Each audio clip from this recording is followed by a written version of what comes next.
Bismillahirrahmanirrahim. Assalamualaikum warahmatullahi wabarakatuh. Alhamdulillah alladzi hadana li hadza wa ma kunna linahtadiya laula an hadana Allah. Ashhadu an la ilaha illallah wa ashhadu anna Muhammadan 'abduhu wa rasuluhu wa la nabiyya ba'dahu. اللهم صل وسلم وبارك على هذا النبي الكريم الذي بلغ الرسالة وأدى الأمانة ونصح الأمة وتركنا على المهجة البيضاء ليلها كنهارها لا يزيغ عنها إلا هالك.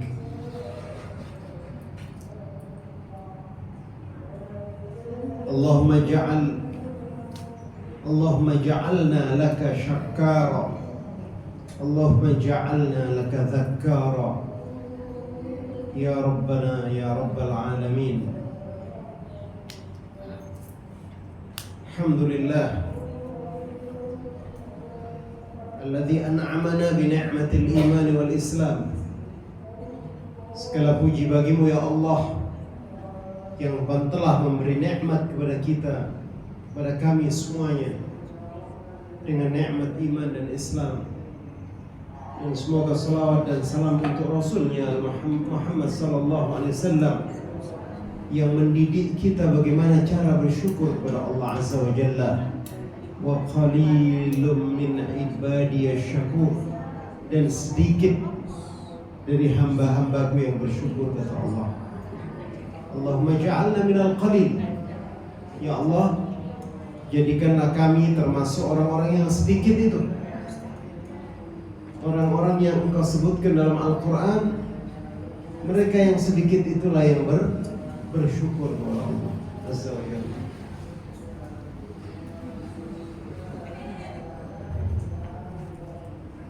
Pada kesempatan ini,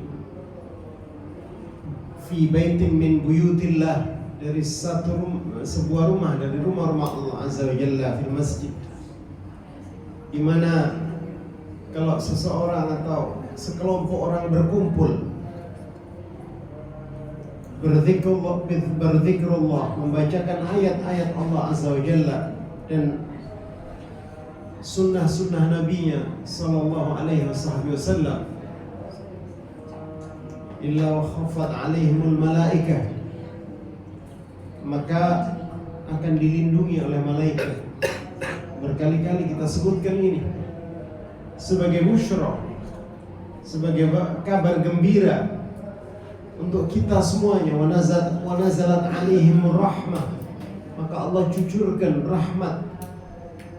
Maka duduk di majelis ilmu seperti ini di masjid adalah tempat raudhatun min riyadil jannah, kebun dari kebun-kebun surga,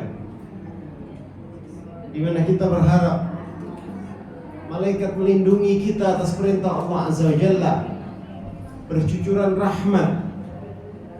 Allah tumbuhkan as-sakinah, ketenangan dalam hidup ini, sehingga kita kuat dalam menghadapi semua problematika hidup. Tenang kita ya. Dan yang terpenting dari itu semua, wa dzakarallaha fi ma'indah, dan kita ingin Allah Azza wa Jalla menyebut nama kita yang terbaik di hadapan penduduk langit, di mana di saat kita masih berada di bumi, kita semuanya sudah dikenal oleh penduduk langit karena majelis ilmu seperti ini. Sederhana sebetulnya, kita giat untuk hadir di majelis-majelis ta'lim, mendengarkan ayat-ayat Allah dibacakan, memahami Al-Quran was sunnah, mempraktekkannya dalam kehidupan kita sehari-hari. Maka itu semua adalah salah satu syarat kita disebut nama kita oleh Allah di hadapan penduduk langit. Allahumma ja'alna minhum. Ya Allah, jadikan kami semua termasuk orang-orang yang disebutkan oleh Nabi-Mu Muhammad SAW dalam hadisnya.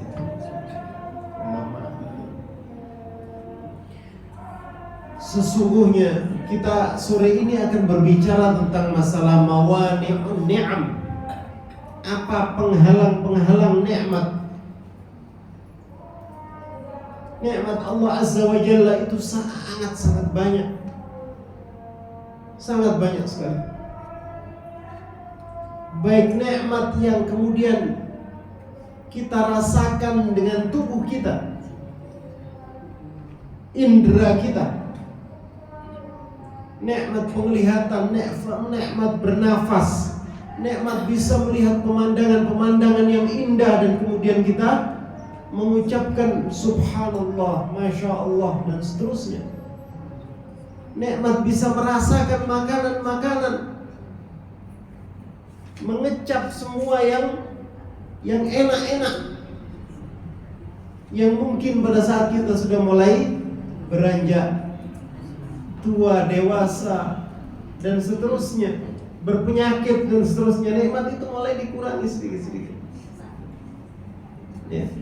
Yang tadinya bisa menikmati makanan-makanan yang asin apa saja, tapi kalau sudah darah tinggi itu dikurangi. Yang tadinya bisa makan semua makanan yang manis-manis, apalagi kue-kuenya bin Nabhan ini luar biasa enak-enaknya ditersikan, masya Allah. Tapi kalau sudah diabetes tentu harus dikurangi. Ya. Nikmat Allah Azza wa Jalla yang Allah berikan kepada kita banyak sekali. Banyak sekali. Bahkan Allah berikan kepada semua manusia, mukmin maupun kafir, musyrik maupun munafik, semuanya mendapatkan itu. Seperti nikmat apa? Bernafas, nikmat rezeki yang mereka dapatkan, ya, dari harta yang mereka cari, yang mereka tempuh, maisha yang mereka ikhtiarkan setiap hari, sehingga mereka dapatkan, sehingga kita melihat sekian banyak mereka yang non muslim itu justru mendapatkan banyak sekali harta. Tetapi dari nikmat itu apakah mereka bisa menikmatinya dengan baik? Tentu tidak. Karena nikmat yang tertinggi hanyalah Allah berikan kepada kita kaum muslimin, kaum mukminin, mukminat, yaitu nikmat iman dan Islam. Nikmat termahal, nikmat yang Allah berikan paling banyak, paling berarti dalam hidup ini adalah nikmat-nikmat yang berhubungan dengan negeri akhirat. Nikmat hidayah, nikmat barokah, nikmat ma'unah, perlindungan Allah, nikmatus sitr. Allah tutupi semua keburukan-keburukan kita, nikmatus sitr. Allahumma astur aurati wa amin rawati. Allah tutup itu keburukan-keburukan kita yang kalau orang tahu, orang jijik melihat kita. Tapi Allah dengan Rahman dan Rahim, Ya Sattar, yang maha menutupi semua keburukan-keburukan kita. Itu maknanya Allah hendak menutupinya di dunia dan mengampunkannya di akhirat, asal kita terus bertaubat dan meminta kepada Allah ampunan atas dosa-dosa yang kita lakukan. Nikmatus sitr, nikmatul hidayah, Allah berikan kita hidayah. Nikmatut taufiq, karena hidayatut taufiq itu dari Allah Azza wa Jalla. Sepintar apapun kita memahami fikih, memahami hukum-hukum Islam, tapi Allah kalau tidak berikan nikmatut taufiq, kita tidak akan menjalankan hukum-hukum Islam itu dengan baik. Karena nikmatut taufiq inilah yang mendorong kita untuk menjalankan ajaran agama ini, sehingga memudahkan kita melakukan ketaatan-ketaatan kepada Allah. Nikmat ini sangat-sangat banyak yang Allah berikan kepada kita semua. Hanya saja kita bukanlah orang-orang yang pandai bersyukur. Bukanlah orang yang pandai bersyukur. Hampir setiap hari kita lakukan dosa. Hampir setiap saat kita lakukan dosa dan kemaksiatan yang membuat Allah marah. Tapi apakah Allah berhenti memberikan nikmatnya kepada kita? Allah terus berikan nikmat. Alhamdulillah, Allah tidak cabut nikmat itu. Na'udzubillah min dzalik. Makanya kita syukur. Jadi jemaah sekalian yang berbahagia, tidak ada satupun mawani'un ni'am, penghalang-penghalang nikmat, kecuali satu saja. Dia berujung kepada satu kata, yaitu kufrun nikmat, mengkufuri nikmat. Itulah penghalang utama dari nikmat Allah. Di saat kita mengkufuri, naudzubillah, di saat seseorang mengkufuri nikmat Allah, maka itulah penghalang dia mendapatkan nikmat.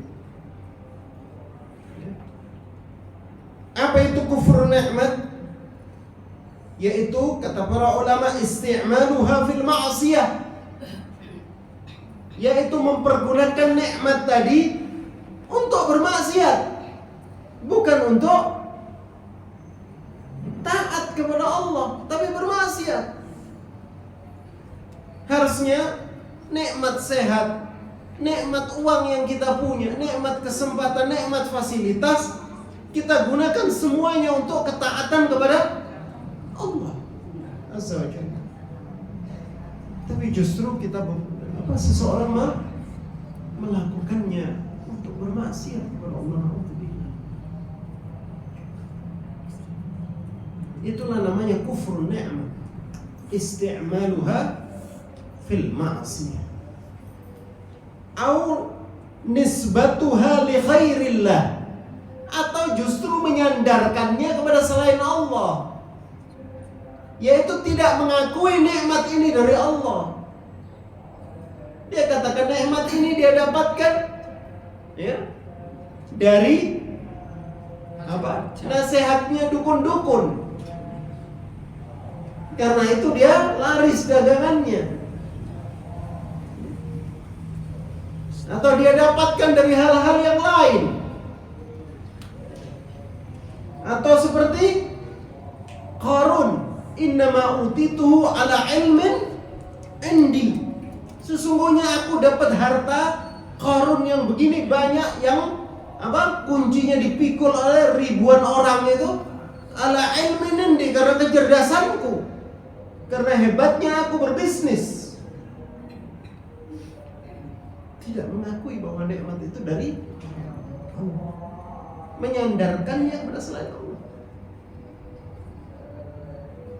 Apalagi kemudian nikmat itu diarahkan kepada selain Allah. Jadi sudah merasa bahwa dia dapat bukan dari selain Allah, diarahkan kepada selain Allah, dipakai untuk acara dan upacara yang sifatnya membuat Allah murka. Dikasih rezeki begitu banyak, dibuat acara apa itu yang apa namanya, sonhor.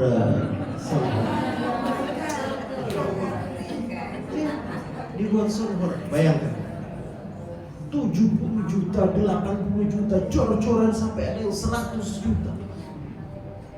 Itu namanya kufrun ni'mah, mengarahkannya kepada sesuatu yang Allah benci. Jadi hati-hati. Makanya segala hal itu hanya ditanya satu, kecuali harta. Min aina iktasabahu wa fima anfaqahu. Kamu dapatnya dari mana? Kamu alokasikan kemana? Coba ini pertanyaan kalau harta. Ini nikmat harta yang Allah berikan pada kita, sudah kita dapat dengan cara yang baik, halal, ngetok keringet, ya. Ternyata dipakai untuk acara-acara yang tidak karu-karuan. Festival Jaipong misal. Jadi itu namanya kufur. Makanya mengeluarkan harta itu harus selektif. Sedapat mungkin harta itu keluar multiplier efek. Efeknya harus kemana-mana. Ya, efeknya harus membuahkan kebaikan yang banyak. Ya, misalnya apa? Ya, ikut dalam pembangunan ma'had tahfidz Quran. Ya, begitu bangunannya terbangun, dia sudah dapat pahala. Anak ngaji di situ, dia dapat pahala. Anak yang ngaji kemudian ngaji di rumahnya dapat pahala. Anak ini besar jadi guru, ngajar dapat pahala. Murid-muridnya anak ini ngajar belajar dapat pahala. Itu terus, itu namanya multiplier efek. Begitu.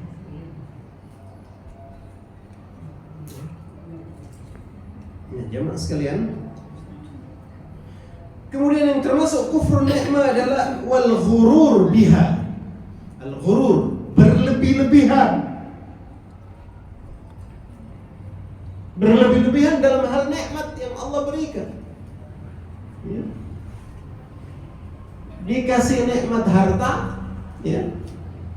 Sebetulnya dia cukup dan sudah bagus, sudah masya Allah beli pakaian, ya, dengan jahitkan kain 1 meter 100.000 itu sudah bagus. Dia beli 1 meter 12 juta misalnya. Ada yang begitu? Ada ya? Ini tukang cuci tahu nih jenis-jenis pakaian. Hafal ya? Iya. Itu namanya apa? Ghurur. Berlebihan. Untuk apa? Tabdzir. Karena fungsi pakaian itu apa? Menutupi aurat. Beli yang baik nggak apa-apa, tapi nggak usah ghurur. Fala yaghurrannakumul hayatad dunya. Jangan kehidupan dunia itu kemudian menipu dirimu. Ghurur ini menipu, sesuatu yang menipu sebetulnya.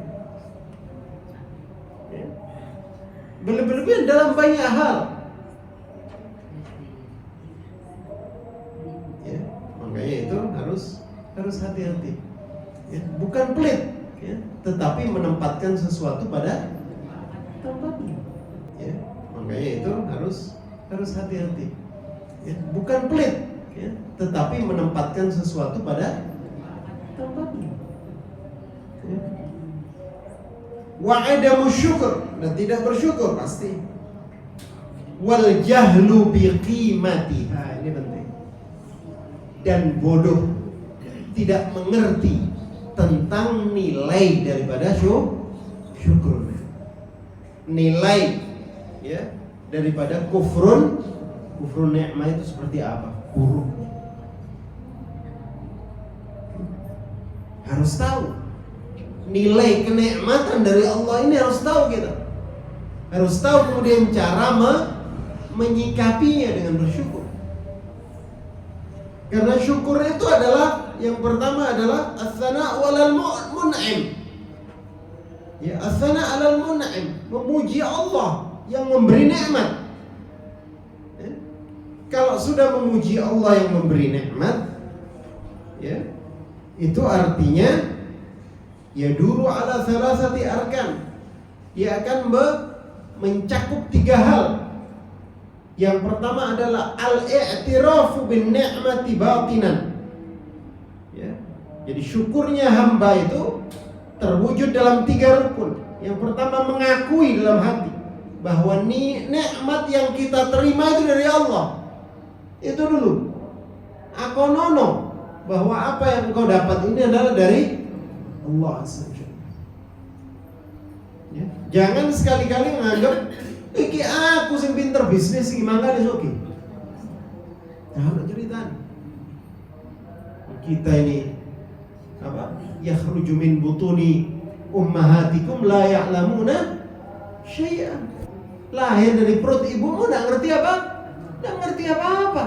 Tahu apa kita? Siapa yang ngasih ilmu? Siapa yang ngasih ilmu? Allah. Ya. Siapa yang membuat kita cerdas? Siapa yang membuat kita bisa berbisnis? Allah. Allah. Makanya jangan kemudian ada perasaan, iki aku sing pinter ya. Sampai iso suki kayak gini. Jadi korun nanti. Sama dengan korun, hartanya ditumplek habis di dalam tanah, sampai harta yang terpendam di dalam tanah itu disebut harta karun. Sekarang disebut harta karun. Ya. Yang kedua, wattahadduts biha zahiran, dan kemudian mengucapkannya secara zahir, mengucapkan nikmat itu secara zahir dengan cara bersyukur. Alhamdulillah. Batin kita mengakui bahwa nikmat dari Allah, mulut kita mengucapkan alhamdulillah. Wal isti'anatu biha ala ta'atillah, kemudian menjadikan nikmat itu sebagai sarana yang membantu kita dalam ketaatan kepada Allah. Semua uang, semua potensi yang kita punya, kecerdasan, kesehatan, itu semuanya harus diarahkan kepada ketaatan kepada Allah, kepada ibadah, kepada kepentingan agama Islam.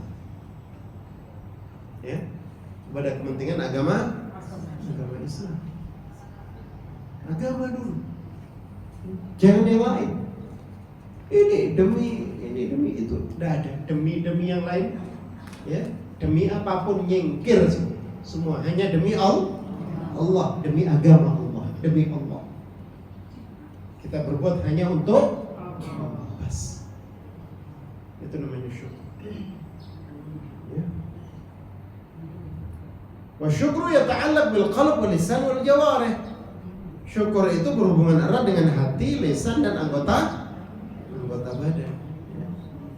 Sebagai sarana ketaatan, ya, dan wa kaffaha an ma'asi, dan supaya semua potensi yang kita miliki ini, bagaimana caranya kita pakai untuk menolak semua bentuk kemaksiatan, untuk menolak maksiat. Begitu. Punya HP, ya, jangan jadikan sarana maksiat. Jadikan sarana taat. Berapa banyak ceramah-ceramah yang luar biasa, masya Allah, kalau kita dengarkan tentang mati kita. Berapa banyak tilawatul Quran. Sini delok sing aneh-aneh. Ya.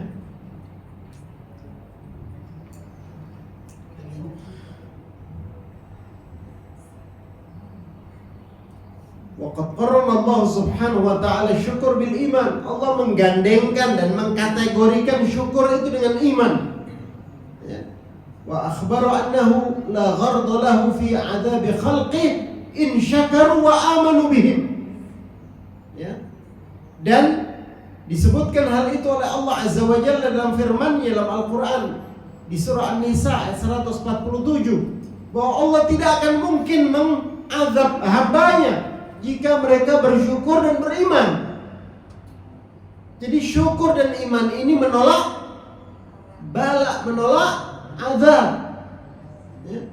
Ma yaf'alullahu bi'adzabikum in syakartum wa amantum. Allah tidak akan mengazab kalian jika kalian bersyukur dan beriman. Kata Allah surah An-Nisa 147.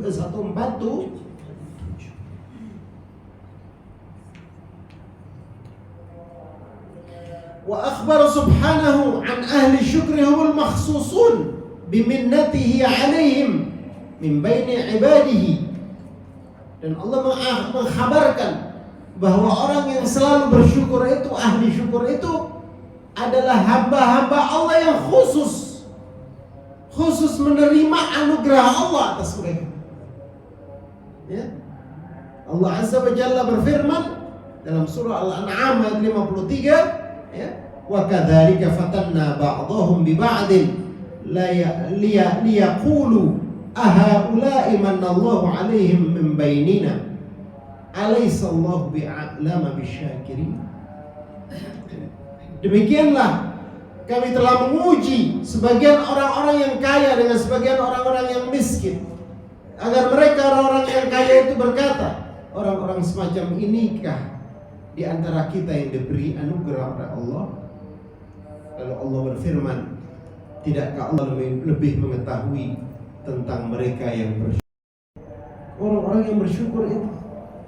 Dan Allah lebih mengetahui siapa di antara kita yang bersyukur. Allah lebih tahu. Dan Allah Maha tahu.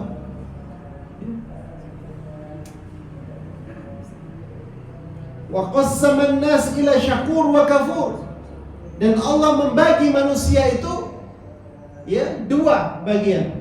Tidak ada tiganya. Kalau enggak syakur, kafur. Kalau enggak mereka yang senantiasa bersyukur, ya mereka yang tenggelam dalam kekufuran. Ya.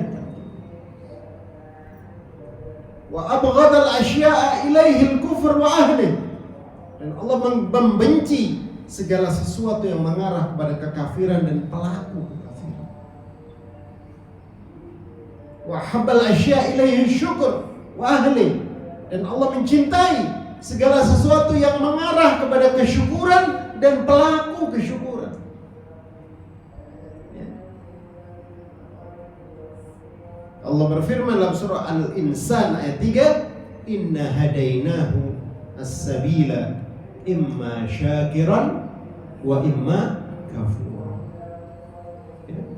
Sesungguhnya kami telah menunjukkan kepada manusia jalan yang lurus, as-sabil, imma syakiran, ada yang bersyukur mengikuti jalan lurus itu, wa imma kafura, ada yang melenceng mengkufuri jalan yang Allah telah tentukan. Ya. Berpesong atau memesong dari jalan yang lurus.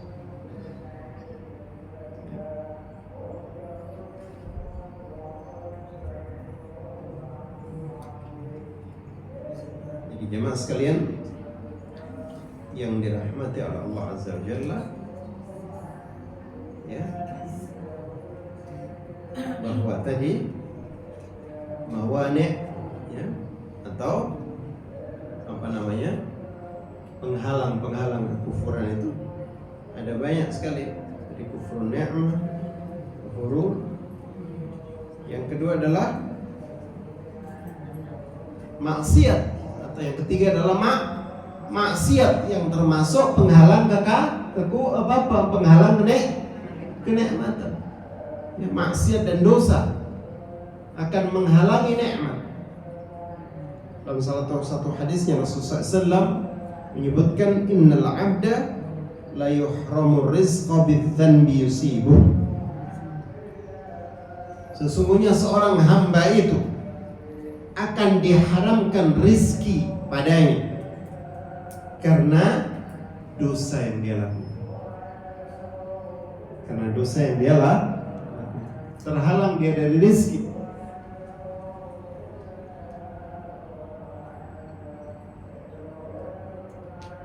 Yang berikutnya adalah su'udzon billah, bersangka buruk kepada Allah Azza wa Jalla.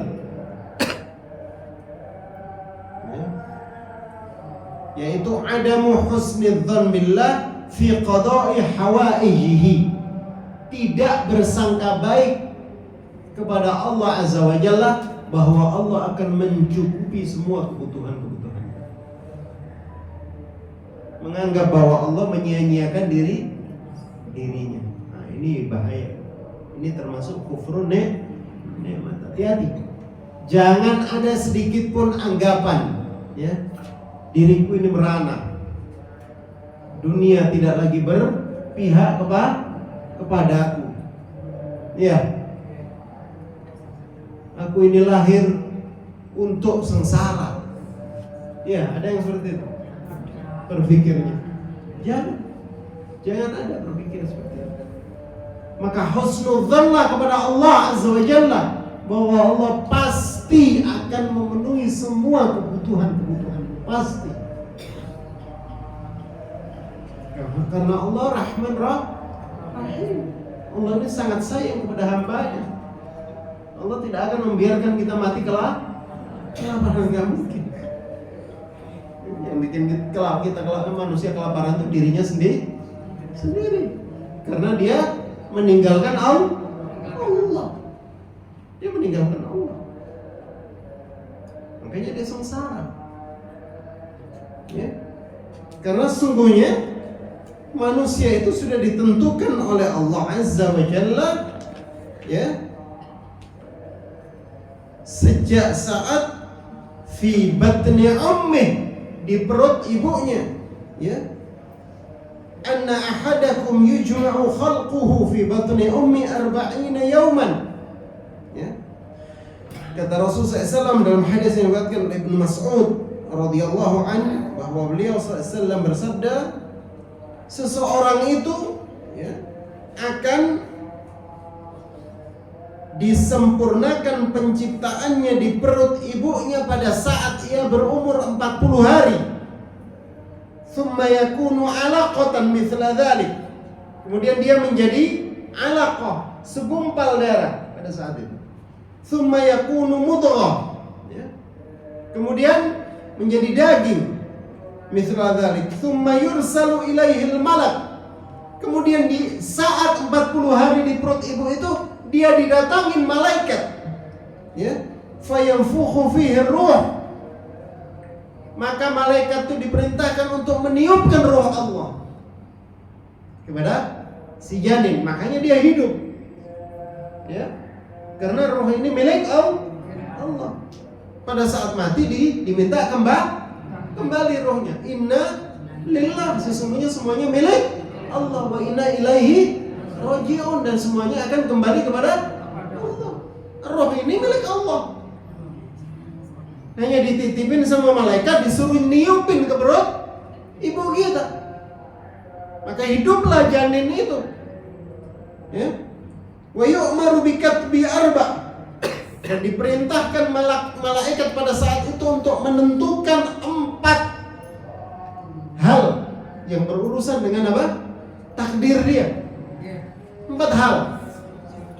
Bikatbi ajali, ditentukan saat itu ajalnya. Dia belum lahir, tapi ajalnya sudah jelas.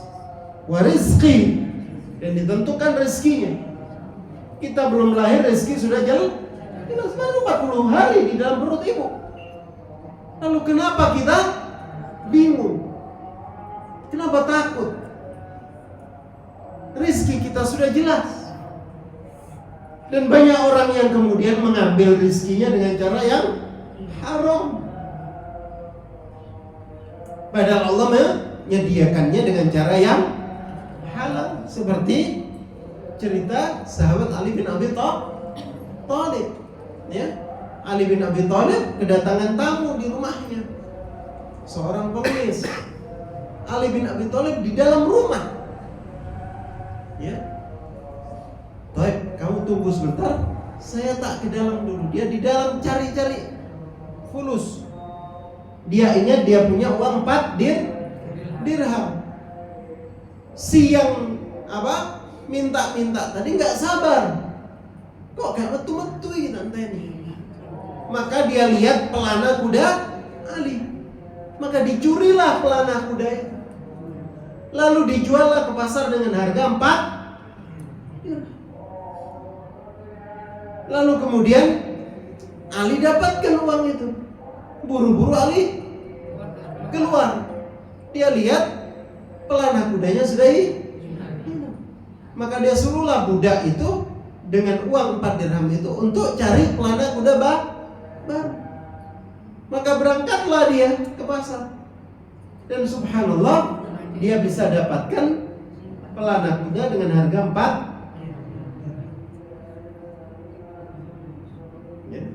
pelana kuda yang lain dengan harga 4 dirham.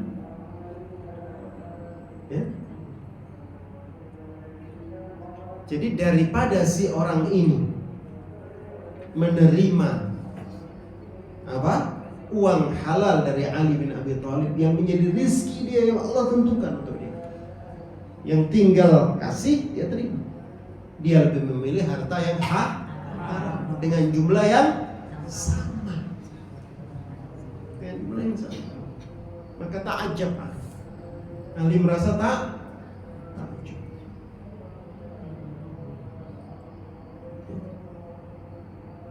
Jadi rezekinya wa amali, dan ditentukan juga amalnya, dia akan beramal baik atau beramal buruk, sudah ditentukan oleh Allah. Tinggal kita mengikuti fa'alhamaha fujuraha wa taqwa. Kita ikuti jalan fajir, na'udzubillahi min dzalik, jalan yang yang mengarah ke neraka, wala jalan taqwa yang mengarah kepada ridha Allah dan surganya. Jangan sampai kemudian ada yang ngomong, Ustaz, kan kita sudah ditentukan sama Allah. Ya, kita kan sudah ditentukan sama Allah bahwa kita akan ke surga atau ke neraka. Iya betul. Ya, terus ngapain beramal soleh? Nah, itu kamu menentukannya dengan suudzanmu kepada Allah.